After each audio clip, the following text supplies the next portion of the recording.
Hello, everybody. Welcome to 321 NoKiddin. Bobby the Awesome here.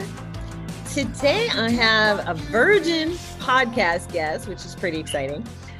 We met through a mutual friend, and Shelly's here today to share her story, which sounds very powerful from the little I know, but dealing with an addict from a mother's lens. So, Shelly, welcome to 321. Thank you, Bobby. I'm really grateful to be here. And thank you to everyone out there listening. I hope we can help each other. Sounds good. So have you shared this story publicly before in any capacity? Yes, I have. I wrote a book. It's called Hold On For Your Life, and I self-published. I also have spoken a few times at one of the drug treatment centers that my son attended. And I want to speak more. I work full time and I have 2 dogs, and, I try to keep up my life, but I do whenever we do what we're supposed to do, our calling, I feel like I need to do it more. I need to share more. It's healing for me, and I know it helps people. So, well, congratulations on the book, and thank you for spreading the word. So I guess let's dive right in. If you want to start at the place you feel is the beginning of the story. And I will do my best to not interrupt. But if you see me making eyes at you, it means I probably have a question or I want to go a little deeper. Okay. So I have 4 children, and I'm 54 years old right now. I have 4 children, boy, girl. And my 3rd child is named Noah, and he started using drugs and alcohol probably at like 15 or 16 years old, and he's 25 today. And we are still on the path. You think you're you always get better, but then it sometimes gets worse again. But anyways, Noah started smoking pot when he was, I think, about 15 years, like I said. He was going to a private tennis school at the time. He's massively athletically gifted. He started playing tennis at 11, and without question could have had a scholarship to a college of his choice, but he found drugs. So anyways, if I could go back and, as we all do, tell my younger self what I know today, I would just shake myself up, smack myself upside the head and be like, you're going to listen, you're going to follow orders going forward, because my son is a drug addict, and I don't like to say that, but it's the truth. But I didn't know it back then. I'm like, well, all kids smoke pot, right? And it's just like, I'm like, that's a lie. That's a massive, huge, big lie. File for bankruptcy, flush years down the toilet lie. And so Noah, he got kicked out of the private tennis school. He wanted to go to public school. So we had him go to public school, and then he got kicked out of that, went to I don't know, a school where you go to, I guess, when you're bad for a month, but then you get to come back. Anyway, blah, blah, blah. I don't even know how to cut to the chase for the years. That's probably why I wrote a book. Today, his dad told me today, if Noah was to go to rehab, he's been to 17 different times to rehab. Some of the times it was the same one. My son's had 2 open heart surgeries at the age of 19 that were like, I think, a month and a half apart. He's broken both of his feet. He's lost an ear and had it put back on his face. I mean, he's been in Fort Lauderdale until about March this year. And then I went to get him because I got a text from his girlfriend at the time that some people were trying to murder him. So I just,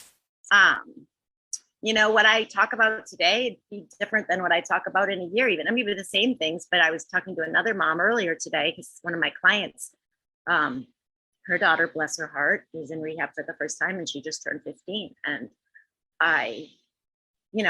you can't tell anybody what to do. There's no right answer. I tell people, I'm like, there's not a path. Like every day you're just handed a machete and you just go through the woods.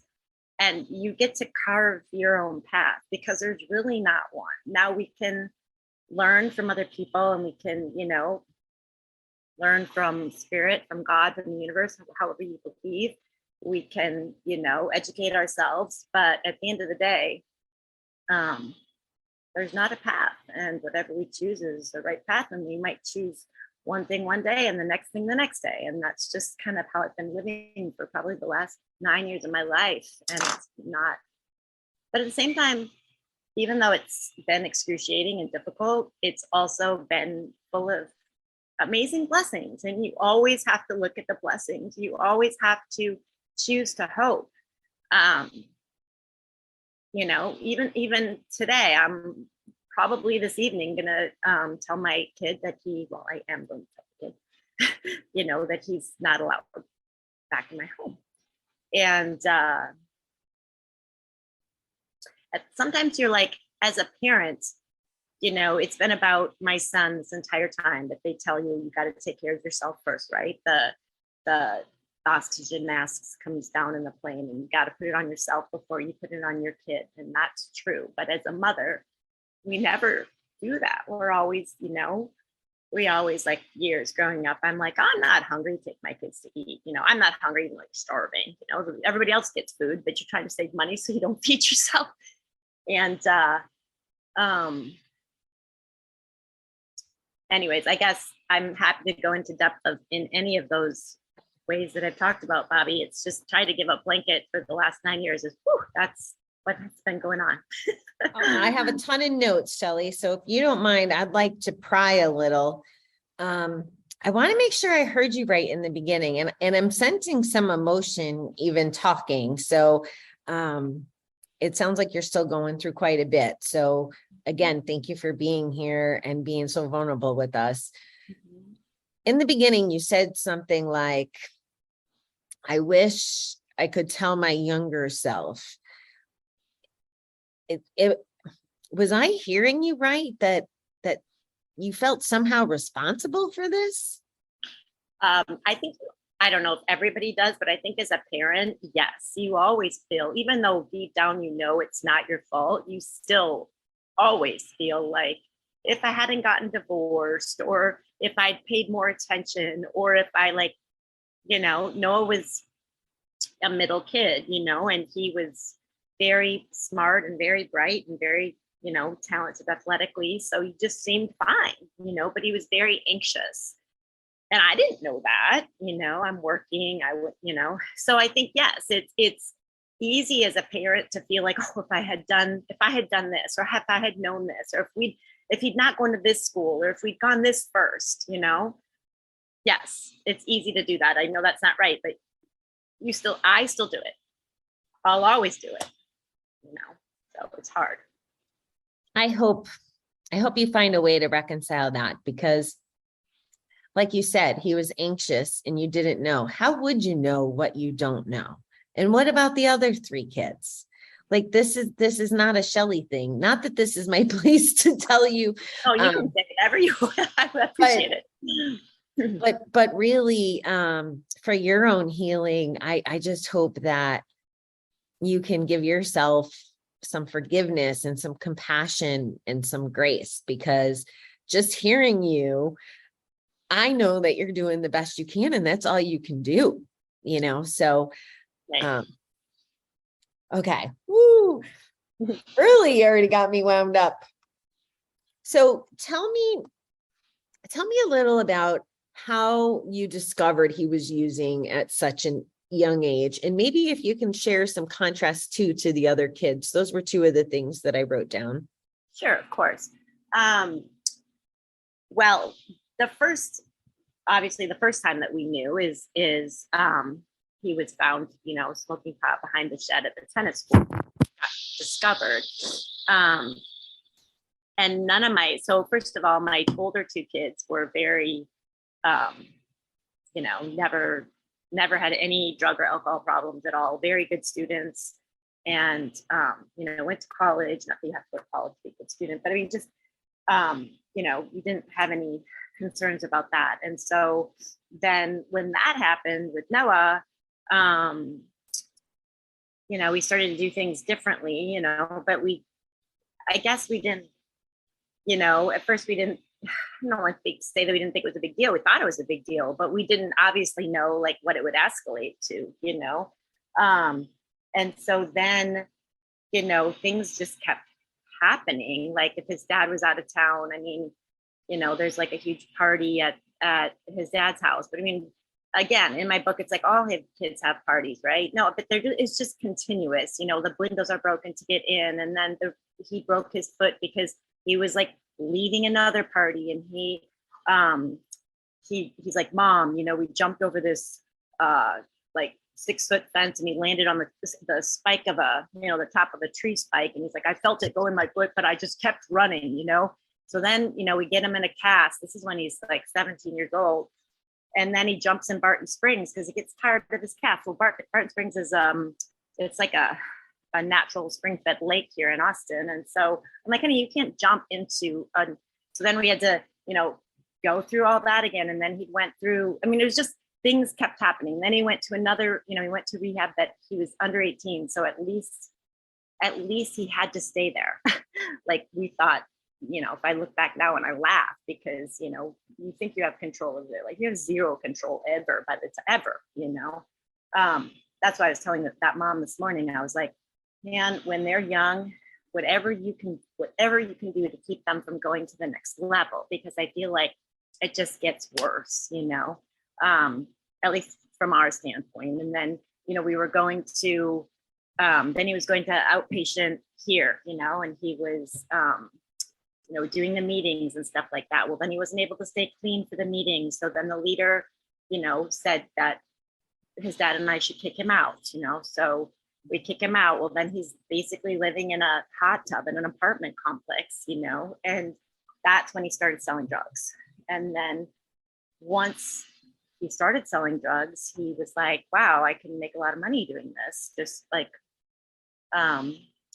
just feeding your drug habit. Right. And, but the amount of times that my kid has been saved, the amount of times that I think, well, there's got to be a plan for him, because just like he's still alive and he's had some pretty ridiculous things happen in his life. So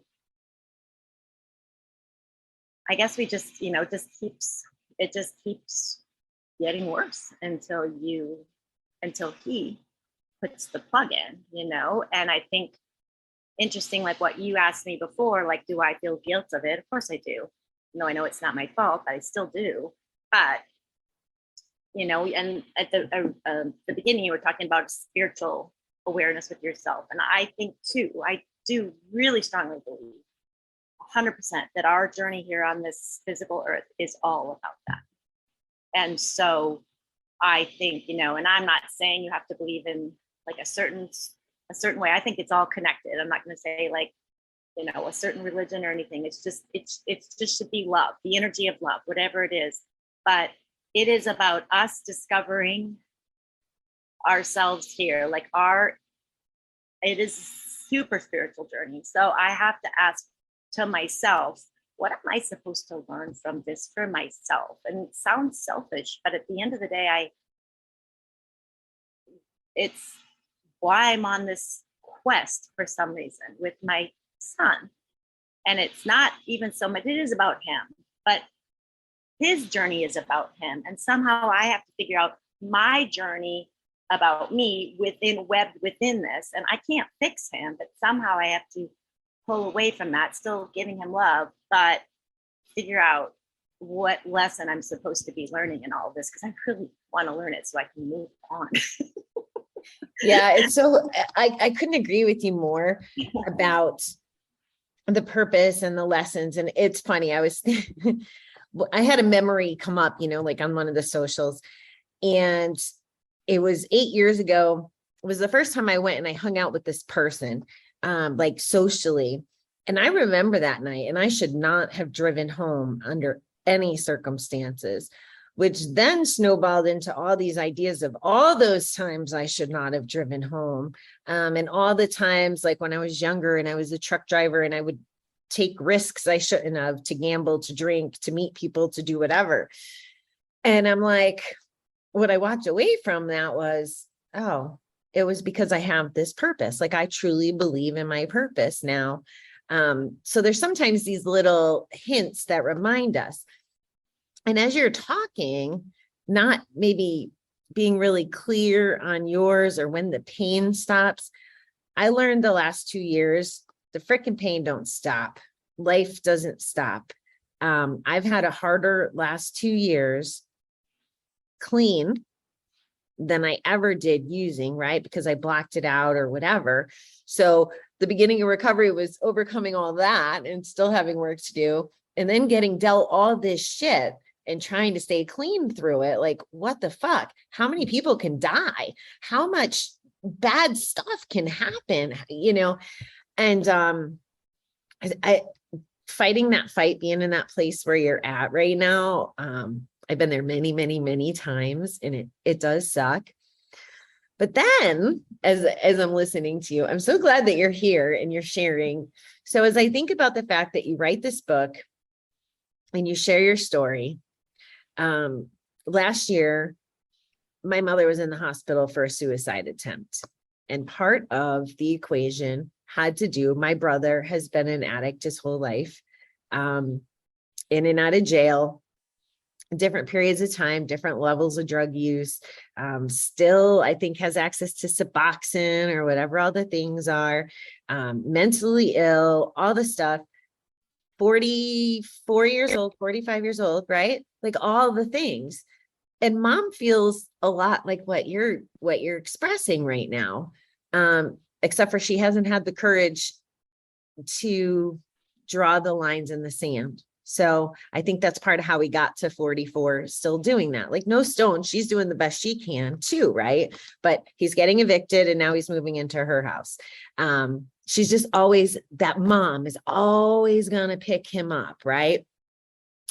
But as I think about your book and I think about people like my mom, well, what if my mom picked up your book? What are these moms out there that might have picked up your book that didn't end up in the hospital like my mother? You're never going to know your true ripple, and you're never going to know the true purpose.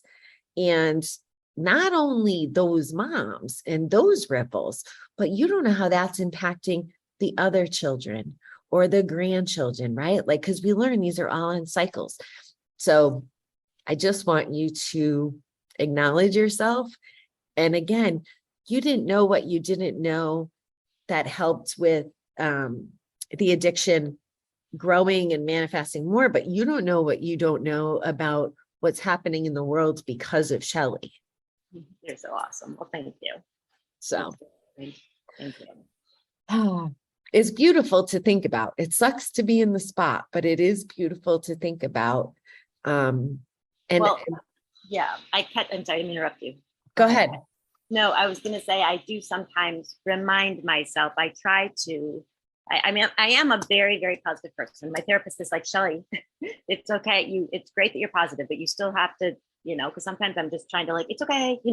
I just always want to be positive. She's like, no, we have to dig and we have to work through some of this stuff. But what I was going to say is,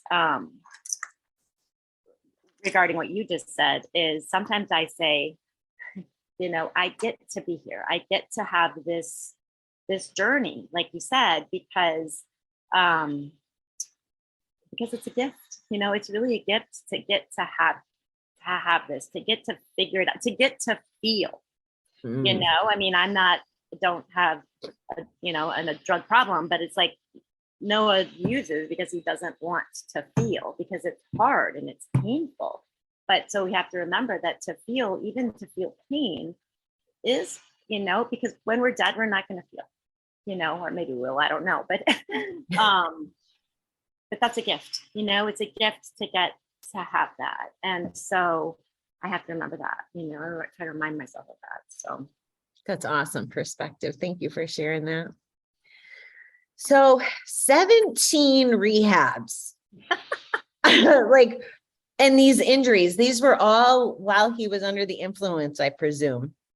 Yes. And I feel like I should write, my mom always says when something happens, when Noah has something, she's like, well, at least you have more material for the book, because I've never had to make anything up. I'm like, how they say, well, you can't make this shit up. My another mom and I used to talk all the time, and bless her heart, she lost her daughter, but we don't talk anymore really. But we used to say that you can't make this shit up. and I don't have to make anything up. It's better than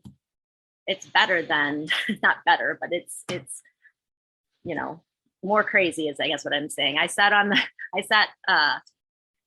the airplane one time next to the leader of a rock band, and I'm not going to say who it was, and he was telling me about all of his crazy stories with when people were using and all messed up at fraternity parties. And I just looked at him and I was like, I kind of wanted to be like, that's all you got? like I can like hands down without question beat you. So yeah, I feel like I have so much more material that's not even in my first book that unfortunately, honestly, Noah jumping down off a billboard. That's how he broke both of his feet. I mean, he was in a horrific car accident just a year ago. And yes, under the influence, and his car was inflamed and he climbed out through the roof. Anybody that saw the vehicle was like, I cannot believe he's alive. One person was like, I don't even believe in God, but obviously somebody has a purpose for this person's life. He climbed out of the hood of the car and was walking down the side of the highway and he's blood all over. He knew he was bleeding somewhere, but he didn't know where he was bleeding. And so he went to call his girlfriend, and he put the phone up to his ear, and then he realized that his ear was hanging off his face by a thread. So he dialed 911 and was on the phone with them until they showed up. But and they always say to an addiction, it's like, well, maybe he's now hit his rock bottom. We all thought his rock bottom would be when he had 2 open heart surgeries in the hospital at 19. It's pretty much, that's pretty much I don't think you can get much more of a rock bottom than that. And but my son will say, Mom, there's not any real rock bottom. You can always fall more. It's just never ending. I mean, honestly, the real rock bottom is when you die, but then we know he's still. I'm like, honey, you probably need to figure it out in this lifetime. So you don't have to come back in another lifetime and do this again, but again, not my place to say, he's got to do it's his work now. My work is to figure out how to do my work. So you have those kind of conversations. We do. And his dad is very involved too. And he's got a stepmom, and I'm going to brag on my family for a minute. I love my family. I've been divorced for 18 or 19 years, and his dad is remarried, and they've been, I think, married about 15 years. So when Noah was, this was, I don't know, maybe 5 years ago or something, he was out of Betty Ford Hazelton, and he was sober, and we were able to all go up as a family and rented an Airbnb in Minnesota. And it was me, his dad, his stepmom, my dog, and all my children. And it was 10 below.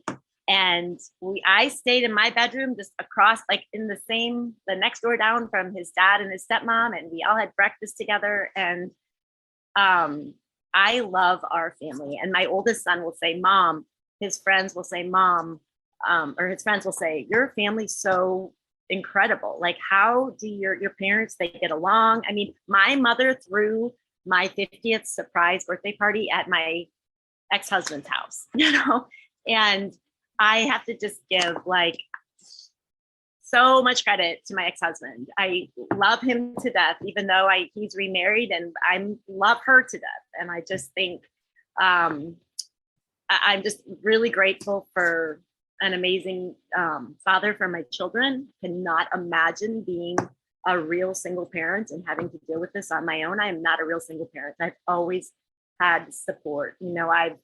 I've not been supported ever financially from him. I support myself, and I have since the day we got divorced. But as far as taking care of the kids and being there for the kids and supporting the children, and he's amazing. And then that was my choice to take care of myself financially. I was like, you know what? I need to take care of myself. Anyways. I agree with you. It should be that way. I wish more people would do it that way so that there can still have the family union. Just because people break up doesn't mean it has to be a war. in my opinion. Well, we'd always said, and his dad had said it too. He's like, it's about the kids. It's not about us. We don't have to. And anything I'm saying negative about his dad, unless he's an abusive person or harming my children or something, I mean, that's a different situation altogether. But I'm only harming my children if I somehow try to be a father too. I'm not a father, I'm a mother, So I think that I'm grateful for that. Yes, we've always been good at that. So how old is Noah right now? He's 25. So in 8 years, I'm trying to wrap my head around 17 rehabs. I think you started to say when he was younger, he couldn't check out, but sounds like maybe he's not staying for the whole visit. Is that? Yeah. I mean, yeah, when under 18, they can't check out by themselves because you're still parent guardian. But yeah, then once they get to be 18, obviously they can't keep them there. If they want to check out of rehab, there's absolutely nothing you can do about it. They also can say they don't have to put your name on the release form. So, I mean, there's been certain times when I'm on the release form, certain times when I'm not on the release form. I mean, yeah, I've been on my hands and knees, begging, crying, sobbing, in a Galveston Airbnb when my girlfriend was doing an Ironman race and I was there to support her. And my son, I kept getting these random phone numbers from a Canada number. Well, it turns out that it was the rehab that he was at, the night guard at the rehab that he was at. It was her Canadian phone trying to call me to tell me that my son was going to leave rehab. And so, I mean, that night was excruciating, just sobbing and just snot coming out of my nose, like going onto the floor. Like, I didn't even care. I just did not even care my state of how I was, just pleading, begging with my son to stay in rehab. And then him promising me that he would and hanging up the phone and leaving. And that happened to me so many times, like not that exact instance, but just, I think the hardest thing as a parent, or maybe anybody in addiction as the other person, the lover, the sister, the brother, the whoever you are, but as a parent, it's the only way I know, one of the hardest things is having that hope of expectation and then just having it gashed again and again and again. And then the person getting better, the person, becoming sober, becoming clean, and then, just going down the road again. And just, it's very easy to lose hope and not have any trust. It's very difficult to trust, because it's just happens again and again. Has he had any periods of sobriety? He was sober for about a year. Yes, he has. He's had, I think his longest period is a year. He's had several months in the middle. He's lived in sober living. So yes, he has.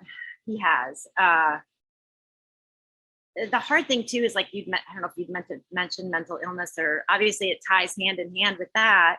I hate the term mental illness. I like to call it like the artistic personality or artistic brain or something, just because it's, I don't know, I have it. We all have, I mean, certain people have it to a degree. And, but it's obviously anxiety or depression or all these are like tied into addiction. So it's hard sometimes to know, at what point, I don't know. I mean, that has to be treated as well. And so that it gets so sticky with all of it in there, Yeah, this is part of what I get, the gifts I get to receive is knowledge from all the people I'm exposed to now through this podcast. Like, it's insane what this podcast has really done for my life and what hopefully it'll do for the world when my dreams start coming true the way I want them to. I'm not a doctor. I'm not a therapist. I don't claim to be any of those things, but I've had enough people, excellent experts, tell me, this is as basic as the food we put in our body, the amount of sleep we get, like our basic things of taking care of ourselves are impacting our mental health and wellness.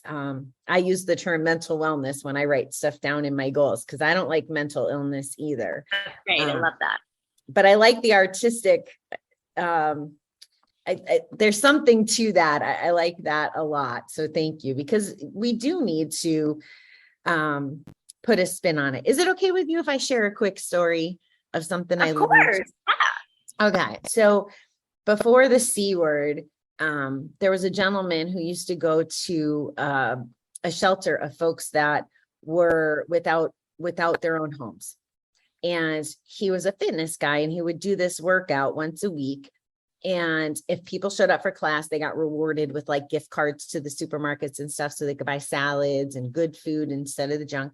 But he would, at the end of the workout, he would do a little lesson. And one night he asks us, he's like, if you could live without your brain or your teeth, what would you pick? And of course, everybody would pick without your teeth instead of without your brain. And he goes, well, why do we brush our teeth 3 times a day? But what are we doing for our brain? So it hasn't even been on the radar, So I think that the C word has kind of brought a lot of things to light so that we can get better. It's kind of like, that's the pain in the darkness where a lot of people have their listening ears on, because we need new solutions. The old stuff, just drugs, aren't going to fix everything. Drugs are going to lead to drugs or other issues. But again, I'm not a doctor. This is just what the collective is really sharing. And people are being brave enough to talk about this stuff. So you mentioned a therapist and you mentioned crying.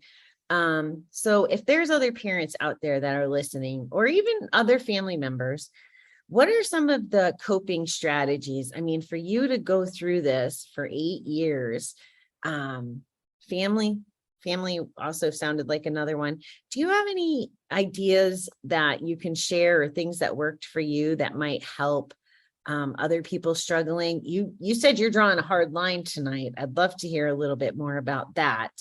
And I know I'm asking 2 questions at once. So let's start with, if you could tell people how to help their mental wellness when dealing with an addict. What does that look like? Well, definitely you have to take care of yourself. Definitely.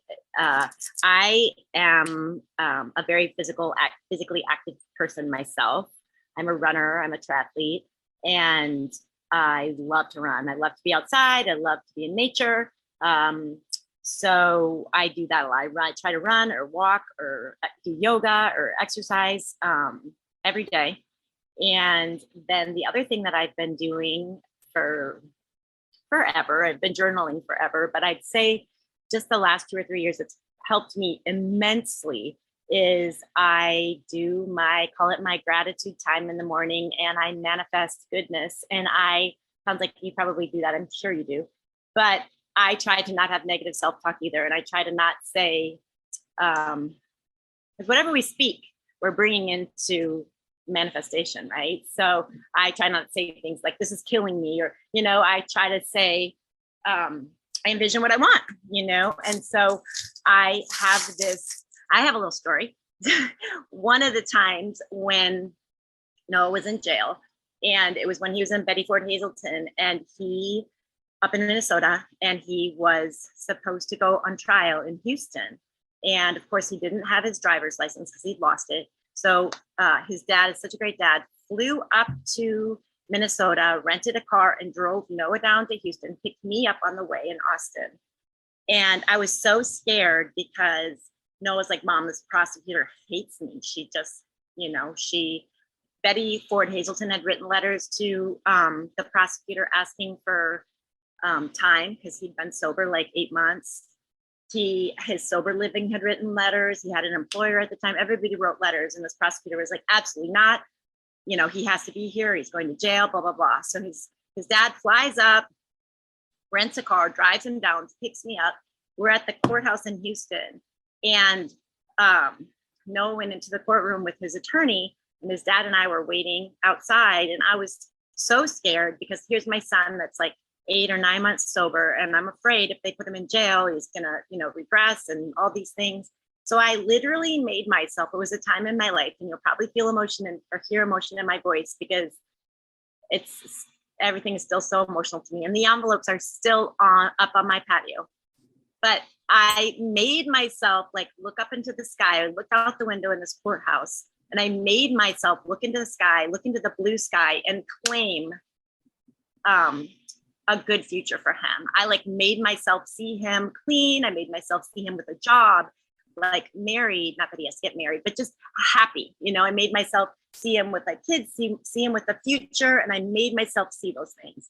Anyways, his attorney and Noah came out of the courtroom that like in the next 30 minutes or whatever. And I swear that the attorney looked like he'd seen a ghost. His whole face was white. And he was just completely dumbfounded. And he's like, you're never going to believe it. The case, there was a visiting prosecutor and a visiting judge, and they just dropped the case. And, you know, I almost feel like it was there for me. It was like my little sign. Not that, you know, the universe did it for me because I claimed hope or I claimed faith, but it for me now going forward, it's good for, I always claim that. I remember that I'm going to see the blue. I'm going to look into the sky and I'm going to see the blue. I'm going to see the good. I'm going to see the happiness. And I guess I'm drawing out this question, but this is a massive soapbox of mine is that you create your own life, and that whatever you speak, whatever you believe, whatever you talk about, and whatever you think, like with your brain, like you said, we have to brush our brain more than 3 all the time, right? Whatever that is you are creating your life. And so I really will sit in the morning and when I'm super down too, like the other day I was thinking about how maybe my son was being super entitled, like he didn't get this or he didn't get this or he didn't get this. And then I thought, kind of took a step back and I was like, wow, maybe I'm entitled. Maybe I'm entitled to think that I have to have a son that doesn't have this issue. Wow. That's a hell of a reframe. Mm-hmm. Because it's the truth.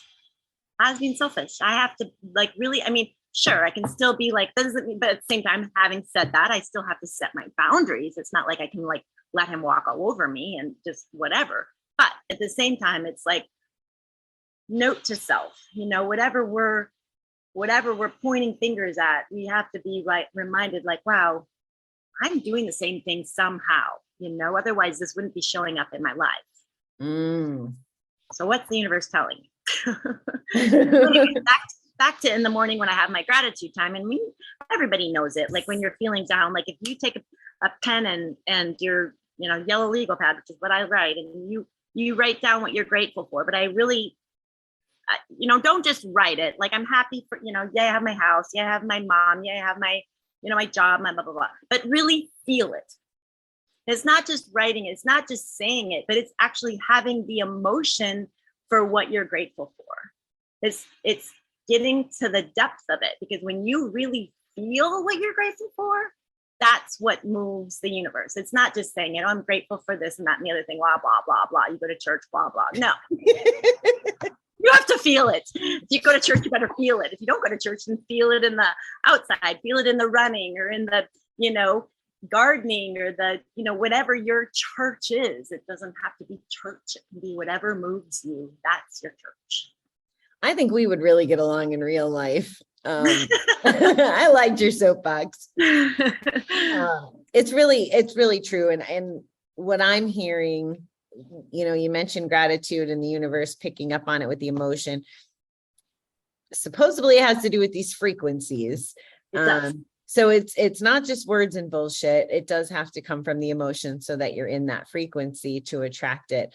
But I gotta tell you, the self-awareness and what you just described about this entitled example, that stuff's hard to do. Like, it's hard to notice, never mind address, and then somehow turn it all the way around to gratitude. I have to ask, Shelly, like for me, I'm very clear on my spiritual journey. It has been through recovery. Where did you adopt this? Has this been an always thing? Has it come out of Noah stuff? Where did it come from? I'm just very curious. Well, thank you for asking that. And I know we would get along in life too. I say that I've always been a truth seeker. Like I have I really, I mean, I'm Sagittarius, I don't know, born in December, but I just always want to know what the truth is. No, I grew up, hope it's all right to say all of our stuff. I grew up born again Christian, you know, I grew up in the church, and I don't go to church, and I'm not like gonna poo-poo church, you know. But I really, I had a lot of difficult things. I don't know. Yeah, I went through a divorce, and a lot of people in the, you know, are not my friends anymore because I didn't do the good thing, you know.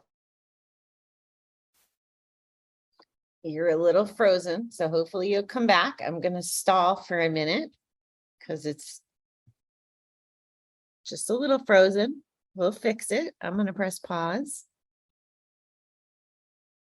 So you were talking, what I caught and what the audience will have caught was you were born again. So you were raised in the church, and now like when you, I really was uncomfortable with the way you said it, but it was you representing you, that when you got divorced, like it wasn't, you weren't a good person or whatever. And I think you're talking about through the lens of other people, not your own. Correct. Okay. Yeah. I mean, I think that we're all good. I'm not saying and being a truth seeker, I mean, say I'm a truth seeker. I just have always been obsessed with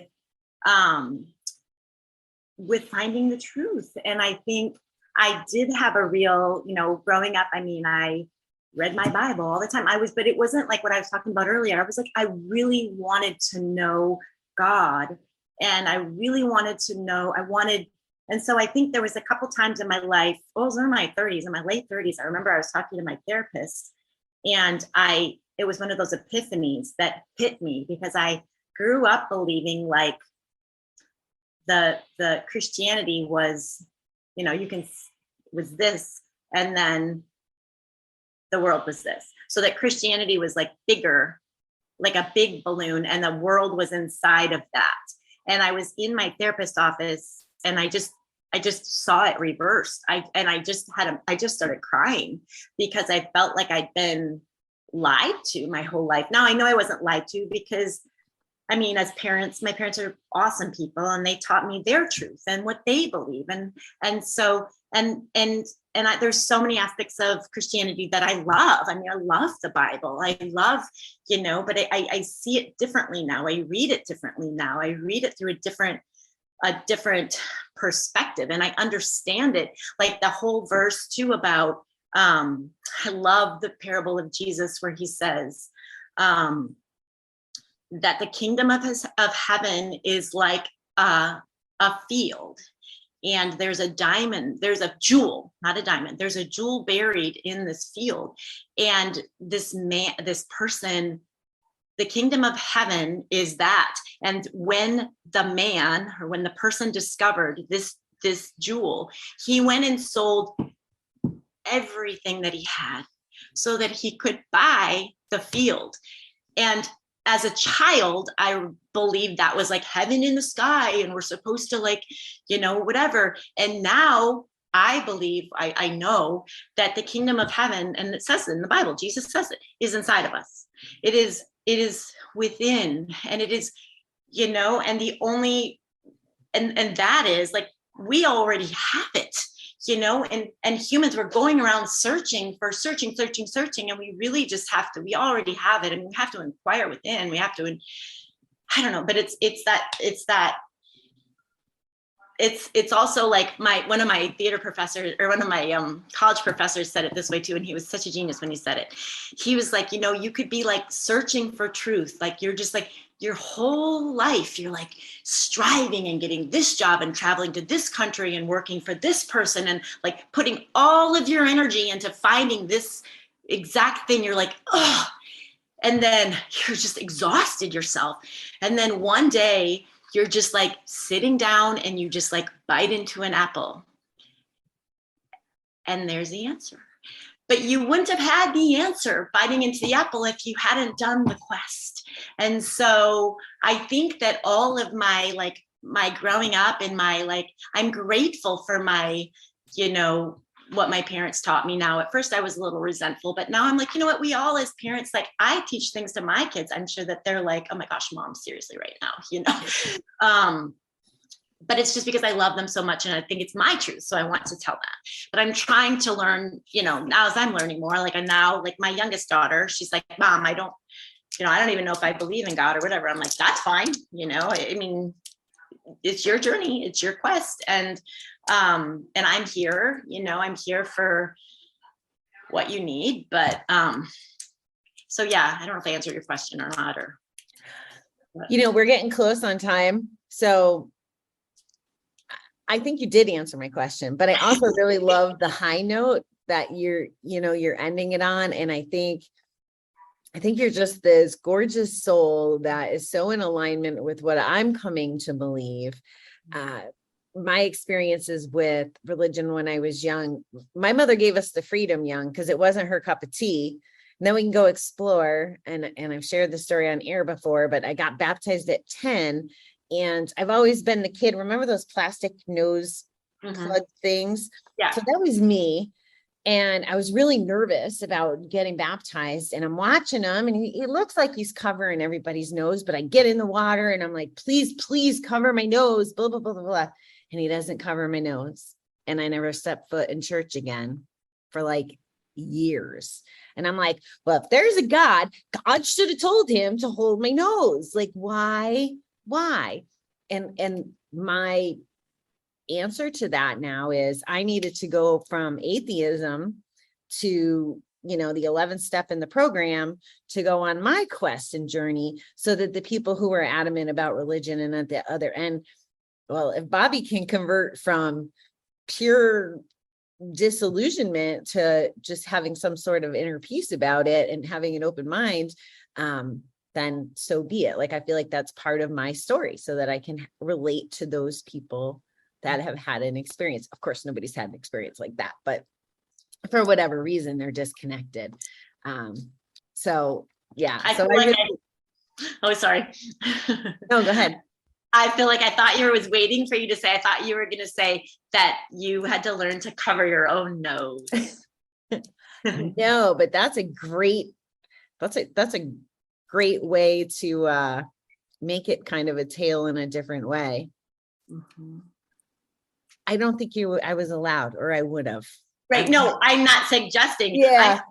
Now, because I feel like for us now, it's like we always want someone to take care of us, right? Until we realize that the only one that can take care of us is ourselves, So, but especially a pastor, of course, a pastor should take care of you for Pete's sakes. Yeah. Wow, that's a great story. So it really is about the quest. I loved how you put that. So, any parting thoughts, Miss Shelley? Oh, first of all, just thank you. Thank you so much. And I really do just like put my hands together in a prayer for all of your listeners and all your people there today, who's ever out there, that they would be blessed in this life. They would be blessed on their quest, and that you would give them so much goodness and so much love and prosperity. Thank you. So much love and prosperity. And thank you. Thank you, Shelly. Nobody has ever brought it home like that. You are one of a kind, and I appreciate you looking after the audience that way. Thank you. Thank you. Thank you.